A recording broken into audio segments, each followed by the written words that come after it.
Assalamualaikum warahmatullahi wabarakatuh. Selamat siang sahabat Bawaslu, bertemu lagi bersama saya Imra Pliang dalam acara Obsesi Lu, obrolan seputar demokrasi dan pemilu. Sahabat Bawaslu, pada siang hari ini kita kedatangan tamu yaitu dari adik-adik mahasiswa BEM STIH dan BEM STIH Yayasan Pendidikan Kabupaten Pasaman. Selamat siang. Siang Kak. Untuk pertama kali mungkin kita minta perkenalan lebih dulu. Mungkin kita silahkan ke yang laki-laki dulu. Oke, izin ya Kak. Halo sobat-sobat Bawaslu. Perkenalkan, nama saya Rian Ramadhani dari Sekolah Tinggi Ilmu Hukum Lubuk Sikaping. Oke, selanjutnya.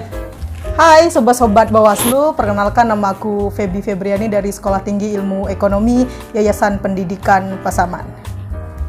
Dalam acara ini adalah Obsesi Lu, obrolan seputar demokrasi dan pemilu. Tentu kita berbicara nanti seputar demokrasi dan seputar pemilu. Nah, sejauh mana sih saudara-saudari mengenal Bawaslu, khususnya Bawaslu Kota Pasaman? Untuk sejarah dari Bawaslu, dapat kita ketahui juga ya, peran dari Bawaslu yaitu adalah Badan Pengawas Pemilu. Itu kerjaannya itu adalah mengawasi tentang jalannya suatu pemilihan umum. Nah, kalau di Pasaman ini untuk kinerja dari Bawaslu sudah dikatakan baik untuk kinerjanya. Dapat kita pantau berjalannya baik suatu pemilihan umum, dapat kita lihat dari Bawaslunya dan penyelenggaranya. Nah, kalau saudari Feby sendiri? Mengenal Bawaslu itu mungkin sudah cukup lama. Soalnya saya sendiri juga sebagai pemilih pemula dulu di pemilihan kepala daerah dan pemilihan umum. Jadi saya pikir Bawaslu adalah salah satu badan yang sangat-sangat berperan penting dalam jalannya sebuah pemilihan umum, yang mana nanti akan membackup seluruh kerjaan serta menjadi salah satu sumber dalam berjalan baiknya pemilihan umum dan pemilihan kepala daerah. Oke. Berarti sudah pernah memilih ya? Sudah. Kalau saudara Rian? Bagaimana pengalaman memilihnya? Kapan menjadi pemilih pertama itu? Awalnya sih tahun 2019. Pengalamannya awalnya sih masih ragu ya. Gimana sih nentuin pemimpin yang dikatakan amanah untuk rakyat. Jadi masih ragu sih kalau untuk milih. Tapi pas di searching, dilihat-lihat, oh ini nih yang banyak kinerjanya, pengalamannya. Jadi Rian memilih yang memiliki kriteria yang bagus dan pengalamannya yang cukup dan memiliki banyak pendukung gitu. Nah, berarti kan sudah 2 kali memilih ya, kalau Rian ya, pada pemilu 2019 dan pilkada 2020. Berarti saudara adik Rian ini memilih berdasarkan rekam jejak. Dan visi misi gimana? Nggak dilihat visi misi calon yang gitu? Visi dan misinya juga dilihat sih, seperti adanya program-program yang akan dijalankannya untuk kedepannya kayak gitu, seperti penggratisan biaya sekolah kayak gitu. Nah, kalau saudari Feby, bagaimana kriteria yang dipilihnya? Waktu itu karena dulu pemilih pemula, jadi selain searching di internet, juga belajar dari pengalaman-pengalaman sebelumnya, yang mana artinya itu harus bertanya dulu ke yang lebih tua, ibaratnya yang lebih senior lah dalam hal masalah ini. Gimana sih cara memilih pemimpin yang nantinya akan bisa menjadi tempat aspirasi masyarakat, terutama. Jadi selain dari rekam jejak, visi dan misi, program kerja juga harus dilihat. Sejauh mana sih program kerja ini nanti bisa direalkan di kehidupan masyarakat, seperti itu sih. Nah, sekarang kita banyak dengar di masyarakat ketika pemilih pemula tersebut ada yang memilih itu kenapa memilih ini? Karena itu orang tuanya memilih ini. Nah, kalau saudari ini gimana? Ada nggak seperti itu? Oh, orang tua saya memilih si A, ya saya disuruhnya milih ini, ya saya pilih ini. Gitu. Apakah seperti itu juga? Tidak ya? Menurut pendapat Rian, kalau Rian sih beda-beda dong. Di satu keluarga itu, misalnya ibu itu pilihannya juga beda. Karena politik ini kan nggak harus sama, harus beda. Nggak satu rumah itu beda, ayah aja beda sama ibu, Rian juga beda sama orang tuanya. Kayak gitu. Kalau Feby sendiri, Feby juga dulu alumni lomba cerdas cermat 4 pilar dulu ya. Jadi setiap masyarakat yang ada di Indonesia itu memiliki hak dipilih dan hak untuk memilih. Jadi selain Feby di backup di rumah oleh orang tua Feby sendiri, Feby itu diberikan hak, terserah kamu memilih pemimpin yang seperti apa yang kamu mau tanpa ada paksaan. Soalnya kan setiap kepala nih beda nih. Mungkin ayah pilih pemimpin A, mama pemilih pemimpin B, sedangkan Feby memilih yang C. Jadi nggak ada nih ibaratnya paksaan dari pihak manapun, apalagi dari yang terdekat. Oke. Nah itulah sahabat Bawaslu, ketika memilih memang begitulah, kita harus memilih sesuai dengan hati nurani, karena itu adalah hak individu kita, gitu kan. Nah sekarang kita beralih berbicara mengenai tadi kan yang berdua ini, adik-adik berdua ini kan dari BEM. Nah kalau kegiatan BEM ada nggak yang berhubungan dengan pemilu atau yang berhubungan dengan demokrasi? Untuk kegiatan BEM pastilah ada. Dalam pemilihan BEM sendiri diperlukan juga pemilihan yang diselenggarakan oleh kerjasama antara kampus dengan KPU dalam menyelenggarakan pemilihan ketua maupun anggota-anggota dari BEM. Berarti ya pas sudah bekerja sama juga dengan PU ketika pemilihan ketua BEM gitu ya. Pemilihan ketua BEM-nya apakah sudah berlandaskan atau berdasarkan dengan pemilu presiden juga seperti itu? Kalau untuk pemilihan masih disederhanakan, belum bisa seperti pemilihan presiden, tetapi jalannya suatu pemilihan umum dan pemilihan BEM sudah seperti sama, yaitu menggunakan sistem pemilihan melalui pencoblosan gitu. Nah sekarang kita berbicara tentang peran atau kontribusi seorang mahasiswa. Menurut saudara-saudari ini sejauh mana sih peran atau kontribusi mahasiswa ini terhadap demokrasi Indonesia ini? Oke, jadi mahasiswa ini berperan penting atau memiliki kontribusi besar dalam jalannya demokrasi di Indonesia. Sebab di mahasiswa itu sendiri diberikan pilihan untuk memilih siapa yang nanti akan menjadi pemimpin di negerinya sendiri. Serta mahasiswa juga bisa menjadi penampung aspirasi masyarakat. Sebab mahasiswa adalah tangannya masyarakat untuk menyampaikan aspirasinya. Apabila nanti aspirasinya tersebut tidak didengar oleh wakil rakyat.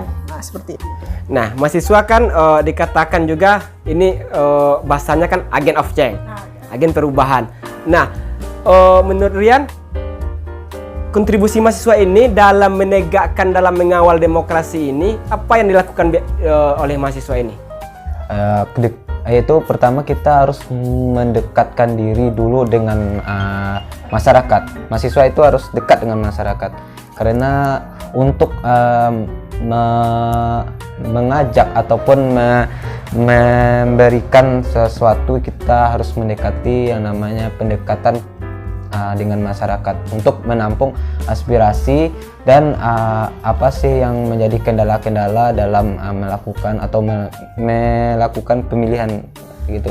Nah, karena kan sekarang masyarakat banyak ini yang ikut pemilu, namun tidak sedikit pula yang golput dalam pemilihan karena kurangnya rasa inisiatif terhadap pemilihan tersebut. Nah, yang rugi sebenarnya sih masyarakat, karena suara yang aturannya bisa bermanfaat untuk pemilihan pemimpin yang baik, namun membelot kepada pemimpin yang dikatakan kurang cakap dalam memimpin gitu. Oke. Bawaslu, khususnya Bawaslu Kota Saman, itu kan selalu melakukan sosialisasi. Inginnya, harapan kita kan meningkatkan partisipasi masyarakat, terutama ini kita berharap melalui acara ini juga partisipasi mahasiswa untuk mengawal demokrasi itu juga harus meningkat. Karena kalau Bawaslu memandang itu partisipasi masyarakat itu bukan hanya sekedar datang ke TPS dan untuk memilih, tapi juga ikut mengawal apakah ini ada terjadi pelanggaran di masyarakat atau di peserta pemilu, untuk mengharapkan partisipasi masyarakat untuk melaporkan ke Bawaslu.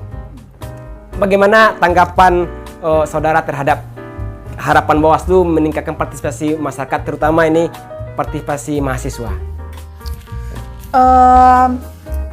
Saya pikir ya, berarti Bawaslu harus memiliki, bukan inisiatif sih, lebih memiliki relasi atau membangun kerjasama dengan mahasiswa, yang mana nantinya apabila terjadi pemilihan umum, mahasiswa selain menjadi pemilih bisa juga menjadi pengawas di sekitar lokasi, bisa melihat apakah nanti ada kecurangan, ada pelanggaran, ataupun ada hal lain yang tidak diinginkan selama berlangsungnya pemilihan tersebut.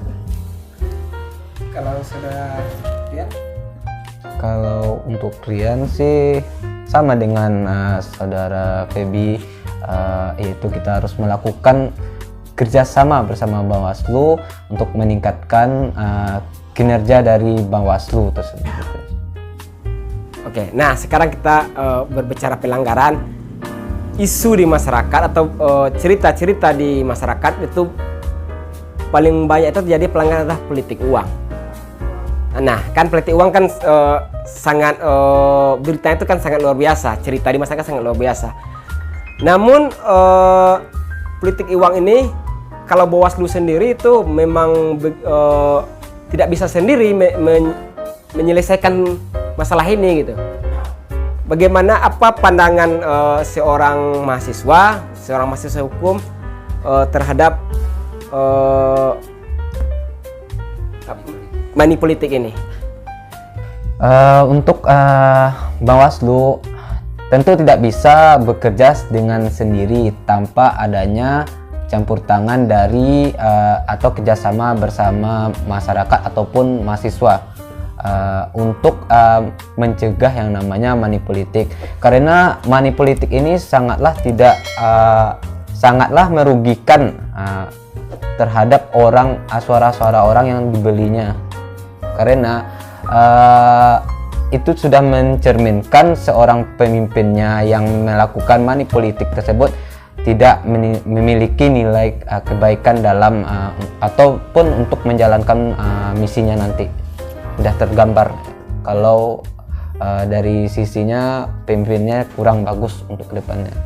Nah, kalau kita beralih ke saudari, kalau berbicara kita berpandangan di bidang hukumnya, berkacamata di hukumnya, apa yang harus diperbaiki ini terkait marak yang terjadi politik uang ketika ada pemilu atau pemilihan?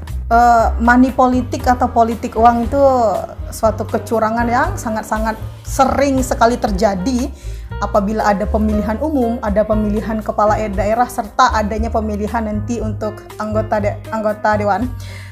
Jadi untuk kedepannya, untuk mencegah adanya money politik ini lagi berkeliaran nanti di sekitaran masyarakat, perlunya penegasan kembali nanti untuk oknum-oknum yang membayar suara masyarakat agar diberi suatu, bukan ancaman sih, lebih ke harus ada undang-undang yang mengatur untuk mencegah terjadinya money politik tersebut dengan diberi ancaman hukuman, entah itu langsung di stop pemilihannya waktu itu atau dianggap gugur ya, bisa jadi seperti itu nantinya. Kalau mengenai rencana pemilu serentak 2024 sudah tahu beritanya?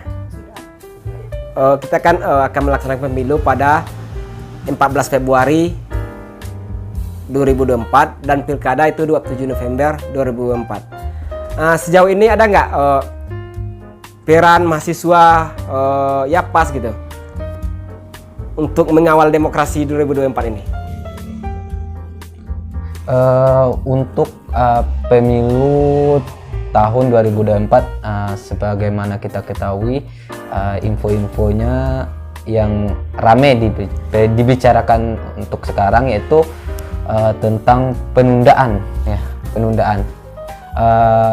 Untuk mahasiswa, kabar tentang penundaan pemilu 2024 tentu kami tidak setuju, karena untuk pemilihan di negara kita menurut sistem demokrasi yaitu 5 tahun untuk masa jabatan setiap pemimpin. Halhasil kalau seandainya pemilu tahun 2024 ditunda, itu sudah menyalahi aturan dari demokrasi tersebut. Nah, kalau saudari Pebi, bagaimana tanggapannya terhadap isu penundaan pemilu 2024 tersebut?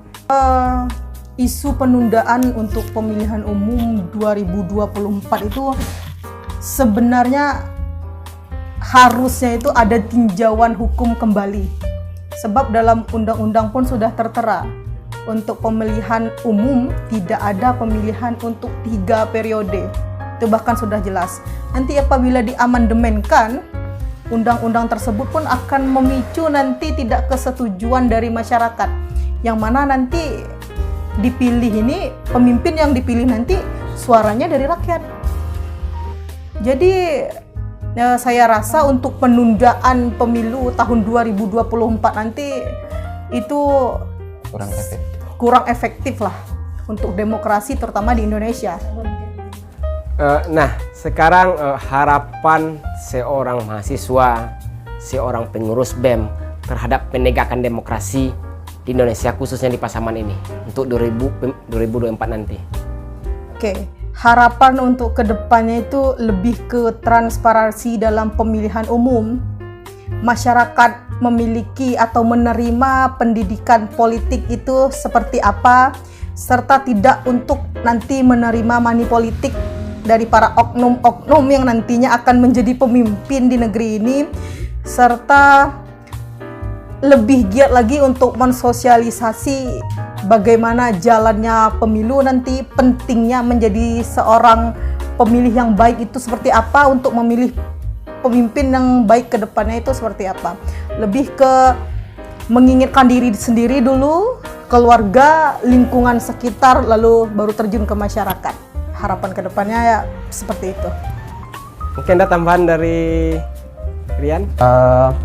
Untuk tambahannya sih, kalau untuk badan pengawasannya ya Pak, lebih untuk masyarakatnya untuk berperan aktif dalam pemilihan umum, dan untuk semua pihak yang terkait dalam pemilihan umum, yaitu harus adanya akuntabilitas dalam kinerja pemilihan umum tersebut.